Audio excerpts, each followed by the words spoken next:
আজকে ছিল আমাদের বাড়িতে কার্তিক পুজোর বিজয়া। তো দেখো পুটু এখানে কাঁসা বাজাচ্ছে, আমি এখানে একটু ধূপ মোমবাতি জ্বালিয়ে নিয়েছি আর একটু মিষ্টি জল নিয়ে নিয়েছি ঠাকুরের জন্য। তো দেখো এখানে মা কাঁসা বাজাচ্ছে, আমি একটু শাঁখ বাজিয়ে নিচ্ছি। তারপর দেখো আমি কার্তিক ঠাকুরকে একটু মিষ্টি মুখ করিয়ে নিলাম যাতে আমার সন্তান ভালো থাকে, সেটাই বলছি। দেখো এখন আমি একটু প্রণামও করে নিলাম নিজে, তারপর পুটুকেও প্রণাম করে দিলাম। তারপর দেখো ও একা একাই শাঁখ বাজাচ্ছে, তারপর ও খালি ধরতে চাইছে ওর দাদাকে, তো ধরলো আবার একটু জড়িয়ে। হ্যাঁ, তো দেখো এখন চলে যাচ্ছে আমাদের ছেড়ে কার্তিক ঠাকুর। আসলে ছেড়ে নয়, যেতে তো হবেই একটা সময় আসলে। তো দেখো এখানে কত কার্তিক ঠাকুর দিয়ে গিয়েছে।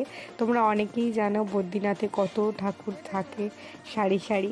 তো দেখো এখানে এখন আমরা ঠাকুরটা রেখে দেবো ভালোভাবে, আর বলবো যাতে আমার ছেলেকে সুস্থ রাখে, আমার সন্তান যাতে ভালো থাকে, সেটাই ঠাকুরের কাছে কামনা করব। তো দেখো এখানে আমাদের রাখা হয়ে গিয়েছে বট গাছের কাছে। তো আমরা এখন শাঁখ বাজিয়ে ভালো করে প্রণাম করে নিচ্ছি কার্তিক ঠাকুরকে, যাতে মঙ্গল হয় সবাই যাতে সন্তান নিয়ে ভালোভাবে থাকে, সুস্থভাবে থাকে। তো দেখো এখানে মঙ্গল ঘট যেভাবে ডোবাতে হয় সেইভাবে আমরা ডুবিয়ে, দেখো এখন মঙ্গল ঘরটা আমরা যেভাবে ঘুরিয়ে ডোবাতে হয় সেটাই আমরা এখন করছি, যে নিয়মটা পালন করতে হয়। তো এখানে স্নান করে নিচ্ছে নীল, একেবারে স্নান করতে এসেছিল ও, তাই ওকে দিয়েই কাজটা করালাম।